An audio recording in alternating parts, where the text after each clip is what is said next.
आपदा से निपटने हेतु एनडीआरएफ की टीम ने हायर सेकेंडरी स्कूल रेपरा में छात्र छात्राओं को दिया प्रशिक्षण। आज दिनांक 10 सितंबर को रेपरा ग्राम के शासकीय उच्चतर माध्यमिक विद्यालय रेपरा में दोपहर 2 बजे बाहर से आई एनडीआरएफ की टीम द्वारा छात्र छात्राओं को आपदा से कैसे निपटा जाए इस हेतु प्रशिक्षण दिया गया।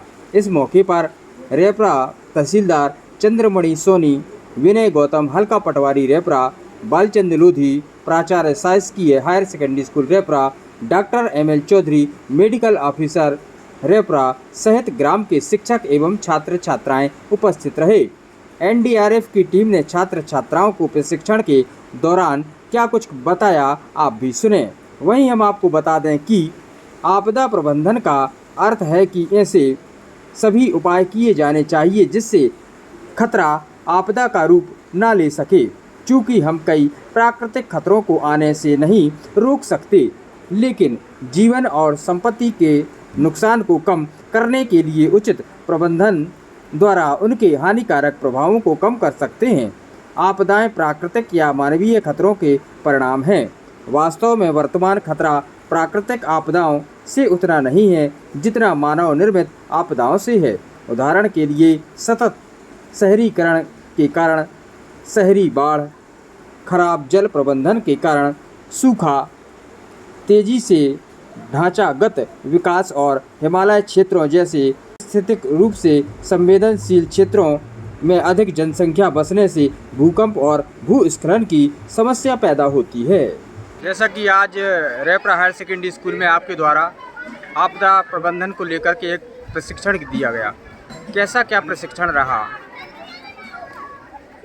हमने स्कूल सेफ्टी के प्रोग्राम किया है, जिसमें स्कूल में क्या क्या इमरजेंसी जा सकती है, जिसमें बच्चों को क्या बताया जाए जिससे कि वो उस इमरजेंसी के दौरान खुद को सेव करते हुए आराम से बिना कोई इंजरी हुए बाहर निकल सकें। जैसे अर्थक्वेक आ सकता है, तो अर्थक्वेक में हम क्या चीज़ें हम अपनाएंगे जिससे हम लोग सेफली बाहर निकल सकते हैं, तो वो चीज़ें हमने इन्हें बताया। जैसे ड्रॉप, होल, कवर, ये करते हुए हम लोग बाहर निकल सकते हैं। फायर एक्सटिंग्विशर के विषय में जैसा कि बताया आपने हमारे बच्चों को, दर्शकों को, तो मैं चैनल की तरफ से आपसे पूछना चाहूँगा, बहुत से लोगों को जानकारी नहीं होती है इनके यूज के लिए, तो फायर ट्रायंगल क्या होता है और फायर एक्सटिंग्विशर का यूज कहाँ कहाँ होता है?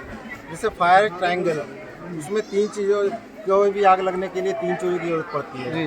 एक ऑक्सीजन की, एक हीट की और एक फ्यूल सोर्स की।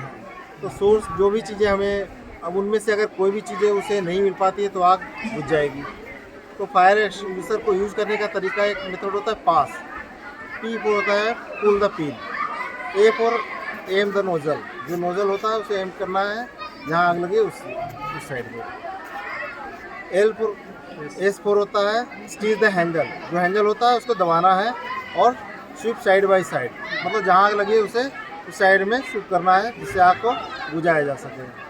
टाइप्स ऑफ फायर क्या होती है? कितने प्रकार की फायर रहती है? 5 प्रकार की होती है। Type A, B, C, D, E। ए में होती है साधारण आग, जो कि जैसे हम लोग नॉर्मल आग देखते हैं, लकड़ी की आग या फिर कपड़े वगैरह की आग होगी। टाइप B होती है तेल की आग, जो पेट्रोल डीजल वगैरह हो गया, इन सब की। फिर धातु की आग हो गई, इलेक्ट्रिक हो गई और मेटल की आग हो गई, ये सब चीज़ें। तो ये CO2 का यूज कहाँ करते हैं सर? CO2 carbon dioxide. हाँ, फायर एक्सटिंग्विशर CO2 जो आता है, इसका यूज किस प्रकार की फायर में होता है? ये कार्बन टाइप A जो होता है, टाइप A फायर है, उसमें यूज किया जाता है। इलेक्ट्रिक में भी यूज कर सकते हैं? CO2 का नहीं कर सकते। CO2 का नहीं कर सकते, फॉर्म का। उसमें जनरली क्या है, जो उसमें जो फायर एक्सटिंग्विशर होता है, उसमें आप देखिएगा मेंशन रहता है किस टाइप की आग में उसे बुझाया जाता है। A, B, C इस प्रकार की आग वहाँ पे उसमें मेंशन रहता है। तो अगर हमें पता होगा कि आग किस प्रकार की है, तो हम लोग उसी प्रकार का फायर एक्सटिंग्विशर यूज करके उसे बुझा सकते हैं। अब केंद्र शासन एनडीआरएफ वाराणसी की टीम 8 सदस्यीय हमारे यहाँ आई और उन्होंने बच्चों को प्रशिक्षण दिया। उन्होंने आपदा प्रबंधन सीधे काम भी करते हैं और इस समय विभिन्न तहसीलों में जाकर के कार्यक्रम आयोजित कर रहे हैं ताकि हमारे बच्चे, नागरिक, जनप्रतिनिधि सजग रहें और विभिन्न प्रकार की बाढ़ आपदा, अग्नि दुर्घटना, भूकंप आपदा, आकस्मिक दुर्घटनाएं, हार्ट अटैक वगैरह की संभावना है, लेकिन प्राथमिक उपचार का इन्होंने अच्छे से तौर तरीका बताया है। निश्चित रूप से इस क्षेत्र के बच्चों को और नागरिकों को लाभ मिलेगा। जैसा कि एनडीआरएफ की टीम ने सर यहाँ प्रशिक्षण दिया है, तो मुझे तो लगता है आसपास क्षेत्र में भी ऐसा आयोजन बीच बीच में ग्रामीण एरिया में भी होने चाहिए, ताकि ये जागरूकता बढ़े लोगों में। हमारे पन्ना जिले में प्रत्येक तहसील मुख्यालय में एक कार्यक्रम चल रहा है। कल सिमरिया तहसील में हुआ था, आज हमने रायपुरा की आमंत्रित किया था और इन्होंने कार्यक्रम यहाँ किया। आगे भी ये कार्यक्रम करते हैं। आज यहाँ पे एक प्रशिक्षण दिया गया, एनडीआरएफ की टीम आई, क्या कुछ सीखा आपने? सर हम लोगों ने एक तो जैसे किसी को अटैक आ जाता है तो उसको कैसे बचाना है, कैसे उसको वो करना है, ये सीखा। और जैसे आग लग जाती है तो कैसे उसको बचाना है, ये सब सीखा। क्या नाम है आपका? ओमवती लोधी। ठीक। आपने क्या सीखा? जैसे कोई तालाब में तैर रहा है, उससे तैरते नहीं आ रहा है या डूबने की वो प्रॉब्लम आ गई है उसके लिए, इसलिए उसको बचाना है तो बोतल वगैरह का वो बना के जिससे उसको बचाया जा सकता है।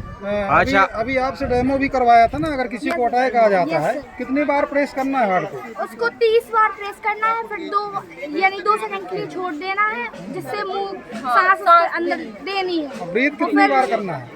ब्रीथ 2 बार। इमरजेंसी के लिए स्ट्रेचर भी बताया गया था, कैसा क्या आपको लगा? यस सर, उसके बहुत सारे वो बताए गए थे। टी साइड से भी बना सकते हैं, बोरी से भी बना सकते हैं, और ये कंबल होता है ना, उससे भी हम घर में बना सकते हैं, जैसे प्रॉब्लम आ गई।